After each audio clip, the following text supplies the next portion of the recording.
Yung kakabitan ko po yung aking e-bike ng solar charger, ano. So, yun po ay 60 volts, 35 AH na battery.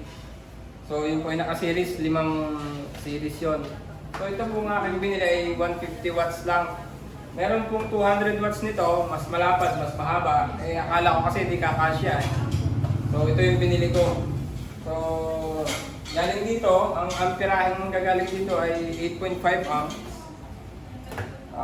Dadaan dito sa aking boost solar charge controller. Tapos, gagamitan ko nitong watt meter. Dito ko ilalagay, dito galing. Nakabit dito.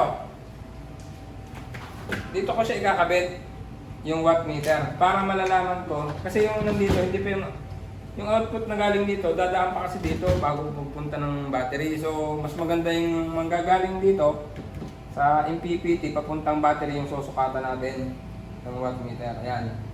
Para mas accurate kung ilan yung pumapasok na amperahe doon at wattage. Kung ilan yung charging niya. Pero palagay ko hindi ko pupuno nito pero makakadagdag to ng charge.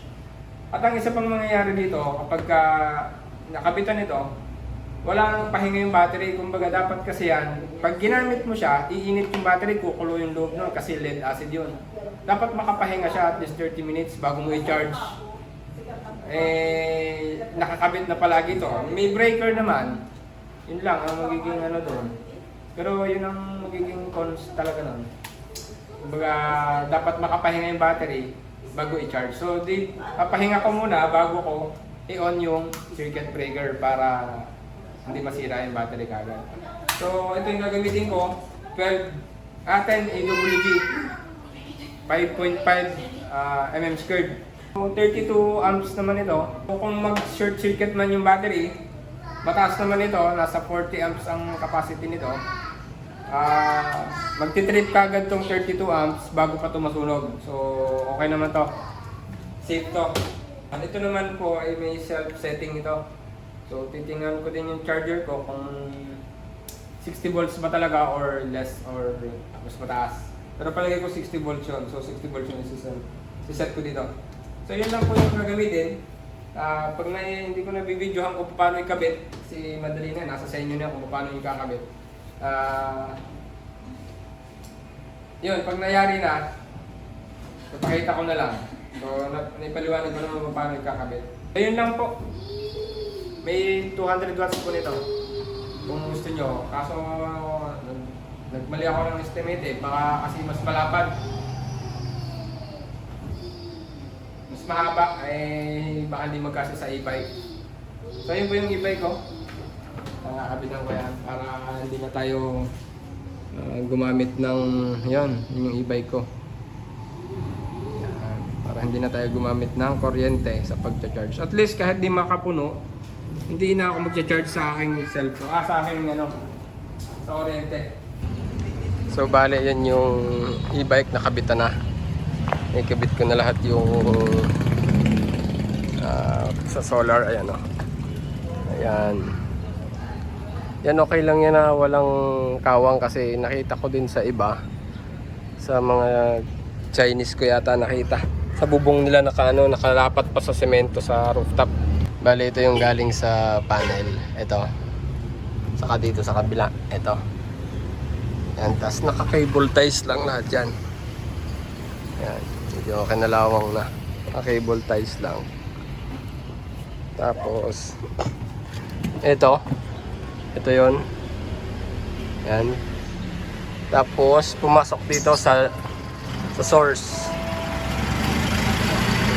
Sa breaker source. 10 amps lang nilagay ko. Tapos pupunta siya dito sa MPPT. Yan. Naka-breaker siya, no? Tapos pupunta siya dito sa watt meter. Tapos yung watt meter na yan ay naka-breaker din. Ito yung load side. Yung source. Load side ay itong battery. Ayan. Yan, papunta yan dun sa battery. Ayan, dito ko pinadaan sa ilalim. Yan. Tapos sinuot ko dito. Ito. Yan, yan. Tapos, nakarekta dito sa, tapos, naka-breaker siya parehas para in case na magkaroon ng short circuit, cut na kagad yung power. Tapos, base dito, ayan, nakabaligtad lang, 7.5 yung amperes niya. Battery 61.4. Ayan yung panel, 16 volts. So, ayan. Tapos dito naman, ayan, malinaw naman ano, 62 volts na yung battery natin, nagcha-charge na ng 78 watts. Ayan, nagbabago-bago ano, 1.25 amps, ipaliliwanag ko yun, yun ay per cell yun, ano, bali nasa 6 amps yung na-harvest ng ano, times 5 yun. Tapos, ayan, mamaya paliliwanag ko dun sa computation kung bakit ganyan. I-screenshot na ako. Ayan, yan lang ka-simple ano. Madali lang. Naka-cable tie lang din yan. Ayan. Cable tie. Ito naka-cable tie lang din. Ayan. Ito naka-cable tie. Pero naka-drill bit yan. Ano ang tawag dito? Nakalimutan ko tawag dyan. Rivet. Yan, rivet. 2 araw napupuno yan, pero ako kasi madalang ko siyang gamitin, ginagamit ko lang siya pang hatid sundo, pang palengke. Bale ayun, umabot lang siya ng 60 volts, tapos maya full charge na ulit. 150 amps lang yung ano, 150 watts lang yung solar panel nito. So, hindi talaga siya nakakapuno maghapon. Kapag ka nilobat mo, maganda rin naman yun. Maganda sa battery yung 50% lang halos yung nagagamit mo para tumagal yung battery, ano. Ka-DOD tayo kumbaga. So yun, hindi ko siya nilulobat na sagad na sagad. Napupuno naman siya within 2 days. 1 day, nakakapuno rin minsan. Pero hindi siya umabot ng 66 volts pagka ginamit mo. Ang problema lang dyan,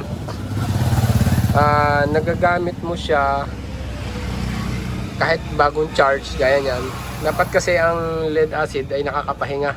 After na ma-charge, ipapahinga mo ng 30 minutes bago mo gamitin.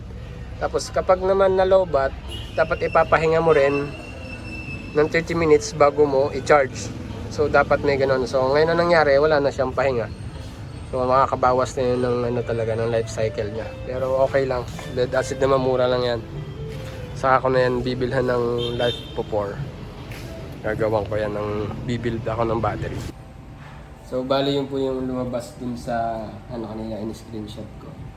Bali ito yung panel natin dun sa e-bike, 150 watts. Yung MPPT natin 18 volts, yung syempre galing dito 18 volts, kaya nakakakuha siya ng mga 6 to 8 amps. Tapos ito yung sa watt meter, 1.19 amps per cell yan, mamaya kayo paliliwanag. 62 volts yung battery, yan yung current charge ng battery. Tapos 74.6 watts, yan naman yung kabuuan doon na pumapasok doon sa 5 cell. Bali hatiin mo rin sa 5 yan para makuha mo kung ilang watts yung pumapasok bawat cell. Bali 5 cell yun, 35 amps na 12 volts. Naka-series lang kaya naging 60 volts. Tapos ito yun, ito yung battery ano. So ganito.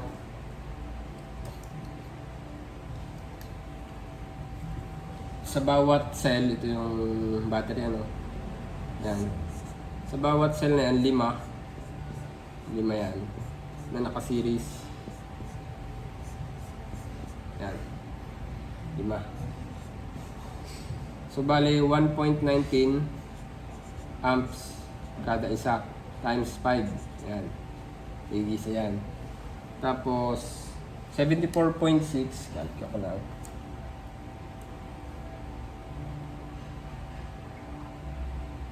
$74.6 divide 5 is 14.92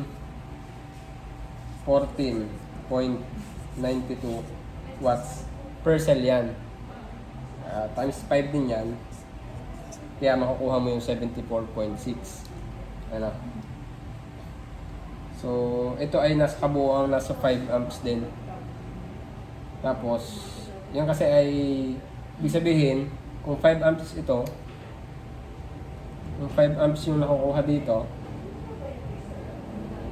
bali sa kabuuan dito, paano ba? Yan.